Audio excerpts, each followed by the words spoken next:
We have yet another excellent speaker, Dr. Soosan Jacob, who's again an innovator and pioneer of many techniques. And today she's going to speak. Welcome, Susan. And I think she's going to speak on rescuing the lens and the cornea in tough situations. So that should be really interesting. Thank you so much, Dr. Gaurav, Dr. Namrata, and Dr. Ashwin, and the entire AIOS for having invited me here for this talk. It's lovely to see all our international faculty here, and it's really great to be back again here for the AIOC meeting. So my talk is going to be on some complex cases of PDEC and where cataract or IOL situations and other complex situations are involved. And let's just see what PDEC actually means, because it's not yet reached into the mainstream.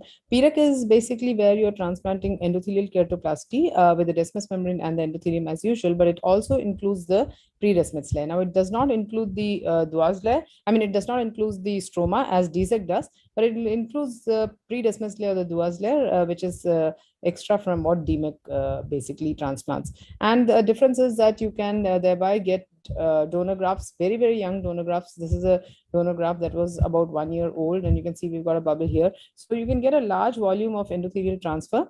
And the other advantage is that you also get this Duas layer involved, and this gives you the splinting action for the graft and the toughness or the rigidity for that graft, which allows it to be basically handled like a DSEC graft. So it really gives you a great advantage of DMEC and DSEC, and gives you advantages over either of them individually as well as combined, because you can use much younger grafts and you get much better results. So my policy is always to keep it simple and sweet, and basically some of the techniques that I did to overcome the problems of DSEC and DMEC.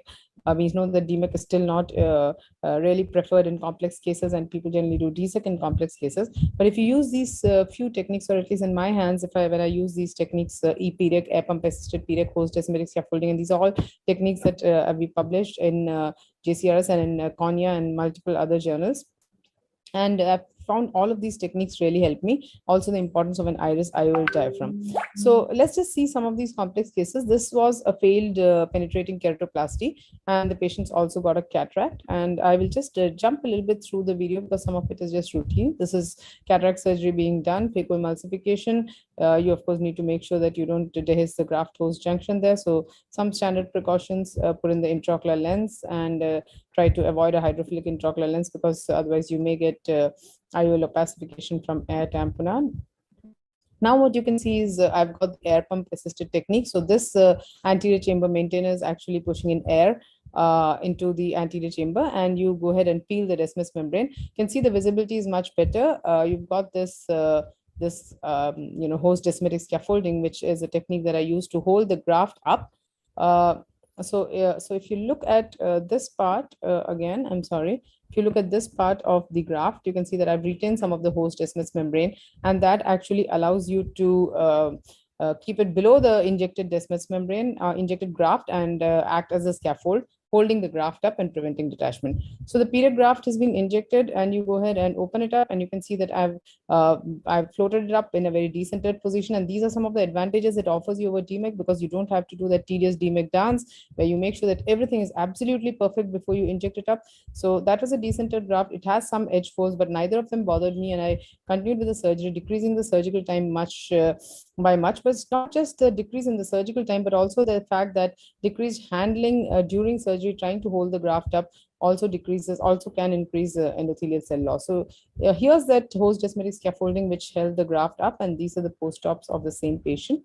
You can see we've got good clarity.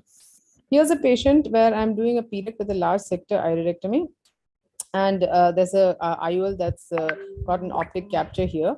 And here there's no iris basically to speak of over here. So what we do here is try to release those posterior synechae which are there with the iris and the anterior capsule, and we try to pull that iris into the center, do a pupilloplasty using the SFT technique, and then do another one a little above that. And now we have this entire sector iridectomy which also needs to be repaired, for which we do an iridodialysis repair. So you can see you use two straight needles, double arm needles, and take this iris, the iridodialysis, and hook it up against the sclera. So you've got that iris IOL diaphragm reasonably complete, which is really crucial when you do endothelial keratoplasty, because you want that air bubble to stay there. Now, because the pupil was still a little irregular, I've gone ahead and done a little bit more SFT, and that takes care of all of that. We go ahead and do the endothelial keratoplasty, remove the Descemet's membrane, do the endothelial keratoplasty, inject the graft, float it up. And again, you can see I've got some peripheral edge folds, which I can easily open up. And there you can see a very clear post-operative graft, even right on the first post-operative day itself, and a very well-attached graft. Here's the post-op at, I think, about 10 days or 15 days, and you can see the graft is looking still very clear. You can do this even with AGVs, as you can see here. So these are just some complex situations. I've cut this period graft. Basically, I inflated the bubbles and deflated it and then cut it with a trephine because I wanted an exact size, and also I wanted to try and mark this graft. So you can see that I have marked this period graft, and then since the trephine did not completely cover the graft, I cut it out a bit, which led to a thickened edge on one side. But we are not going to bother about that. The AGV tube has been kept to the side temporarily. You've gone in, injected the graft, and floated it up. Again, you can see the thickened edge over there, a little bit of bleeding. Both of us don't bother us because I've got the air pump assisted, air going in there, which holds the graft up, and I can just wash that blood away very easily. The graft is then centered and put in place. And these little peripheral, the thickened part, which came because I cut the graft at some of those edges, do bother me a little bit because I'm not sure whether they'll be the points of detachment post-operatively. So now you can see I can just go ahead and easily put sutures through that period graft, just as you can do for a Deezer graft. So with the air pump going, holding the graft up, you can put these trans graft sutures, which give you the reassurance that even in some areas where you think that there might be a little more chance of graft detachment, you can still get it to remain there in the post-operative period. Completing the AGV and basically closing the case, and you can see a very well attached graft. The graft sutures are still there, and the valve is in place, and the patient had well controlled intraocular pressure. You can also do PREX in phakic eyes. So here's the PI being done, and then we put pilocarpine, so the pupil is constricted, remove the patient's Descemet's membrane, put in the graft. It's basically quite simple, and then unfold it, and then put in an 80% air bubble. Make sure that there's not too much pressure from the air, because you don't want the lens to opacify, and there you have a very, very, very clear graft and well-attached cornea immediately.